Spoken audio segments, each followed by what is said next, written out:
So, guys, I recently just came out of the theater, watching the recent. Well, it's not recent. Watching Weathering with You, a Japanese animated film that was originally released on July 19th, 2019, in Japan, but it recently just came into the U.S. to the states, and it was only released just yesterday in select theaters across the country. So January 15th, 2020. This is all unscripted, so if I sound a bit mumbly and wordy, and terribly sorry.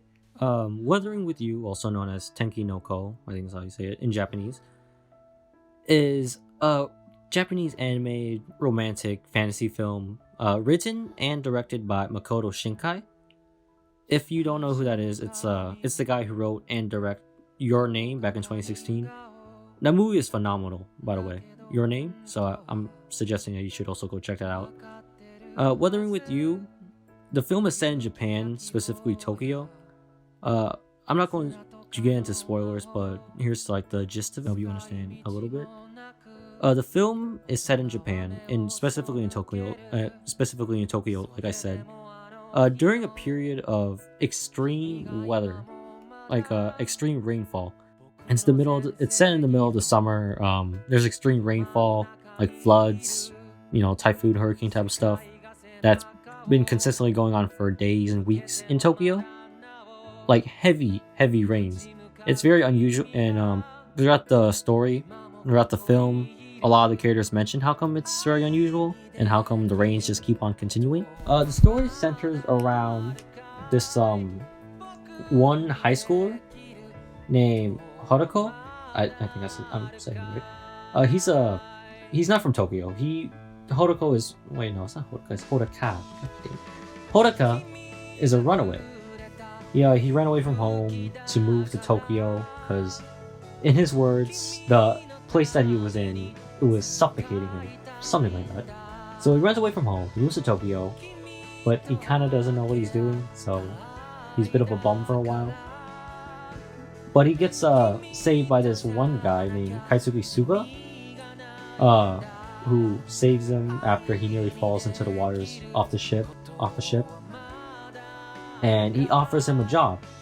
So Horuka takes the job offer, and he ends up being an assistant to Suga's and his niece Natsumi's little. It's like a tabloid business, or editing business, where they pursue phenomenal, fantastical headlines, investigate urban legends, conspiracies, all that sort of stuff.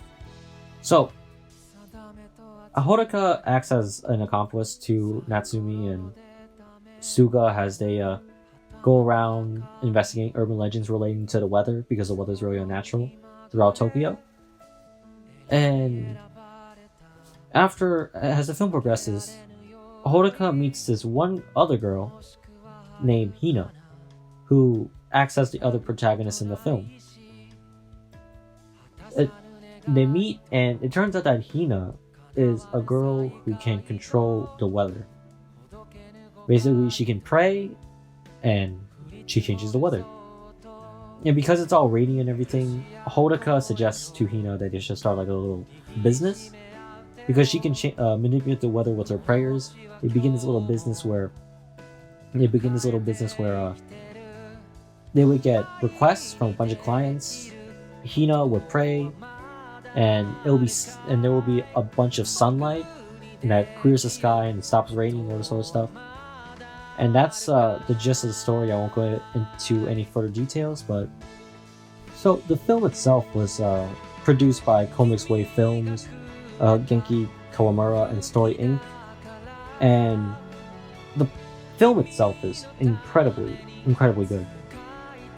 I wouldn't say as good as Your Name, but the film itself is still, in its own right, a very good movie. So the thing about the film is that the pacing is actually pretty good. The flow of information and the pacing of the events is well done, and the direction and story that's been written by Makoto Shinkai is incredible.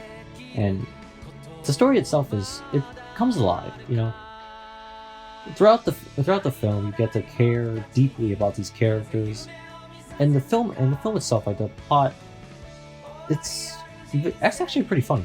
I'm not gonna lie. I've noticed that in Your Name, but in Weathering with You, there's a lot of humor that's very well timed and maybe sometimes even unintentional. There's a lot of humor which helped me and a bunch of other people in the theater enjoy the film much more than it would have been without the humor. So I love the humor. That was a great add-on. The film itself, it's also very endearing.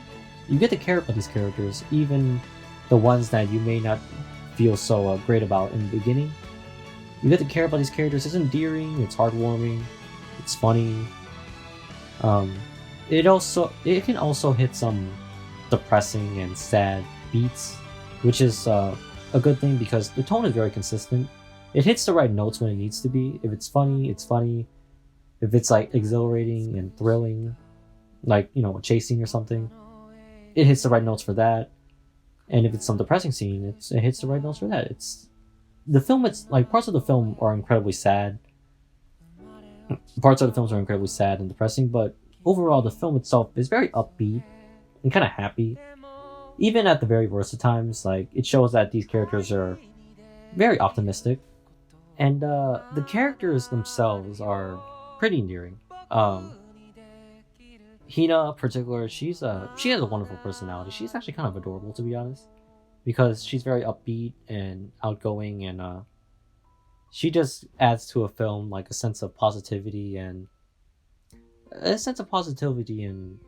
something that you want to protect. And Hodaka himself, at first, I didn't know how to feel about Hodaka in the first couple minutes of the film because he was kind of a bum. But as the film goes on and his relationship with all these other characters progresses, you start to care for this guy. I mean, he makes mistakes, yeah, but he has a good heart. He tries to do things to the best of.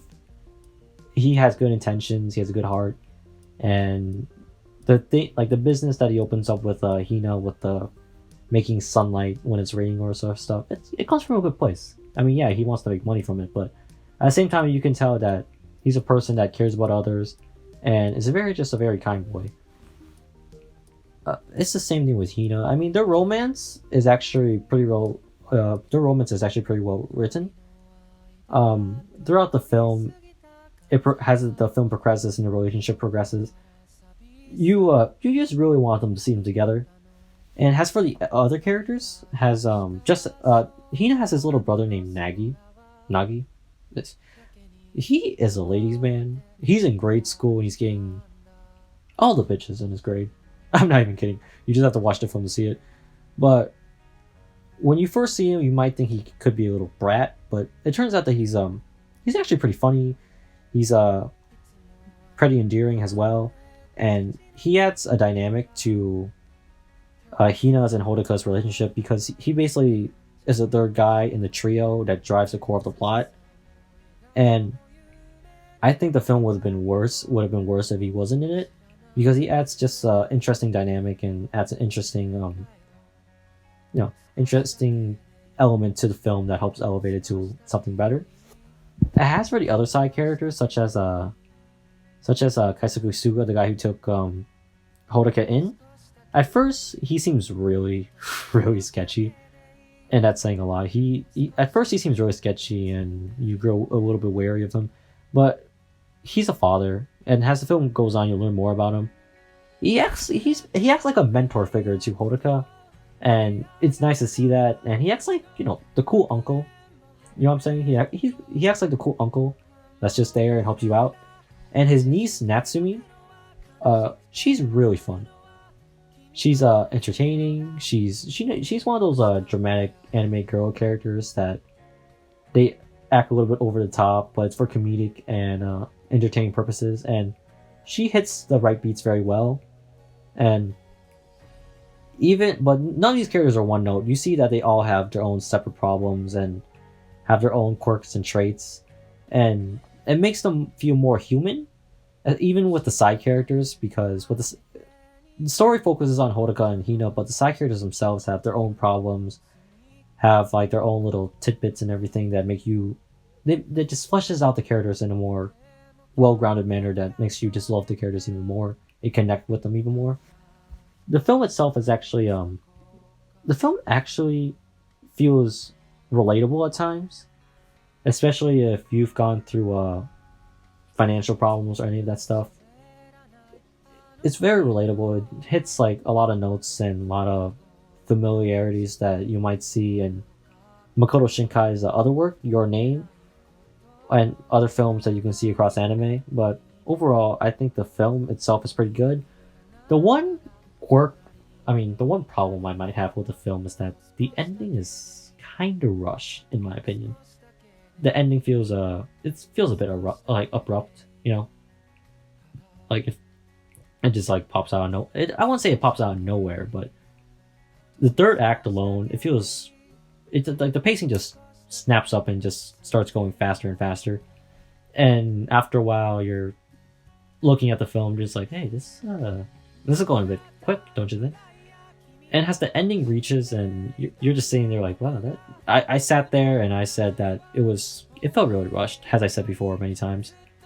It just felt like the film could have taken its time. You get what I mean? Like the film itself is an hour 51 minutes, I think. I feel like if they extended the running time towards, let's say, 2 hours, they would have rounded out the ending more, and it wouldn't feel as like out of nowhere, you know. And it would have made the end, like the third act, a lot better. Um, also, I feel like there was a bit of a lack of consequence at the very end of the film because I won't go into spoilers, but something kaboom happens, and then another thing happens, and then you're just I sat there. I sat there and I was thinking, you know, that kind of diffuses like the problems earlier in the like not the problem, but like the tension earlier in the film. It kind of devoids like the purpose of that tension, because I believe that anything that happens in a story should have consequences, and it feels like it just kind of reversed the entire thing. So my gripes with the ending, I'm mixed. I don't hate it, but I'm also kind of mixed about it. So that's my only slight problem with the film. But otherwise, the film is incredible. The music adds to the tone.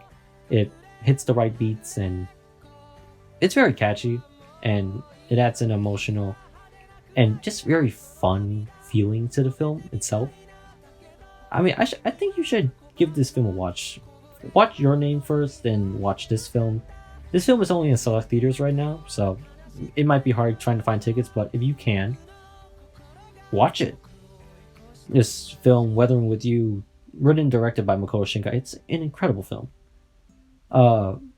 Don't take my word for it when I talk about the third act, and opinions differ, but overall, I think the film is really worth your time, and you should go watch it because, you know, anime movies don't come out that often, and they don't really appear on the US screen as much as I would like.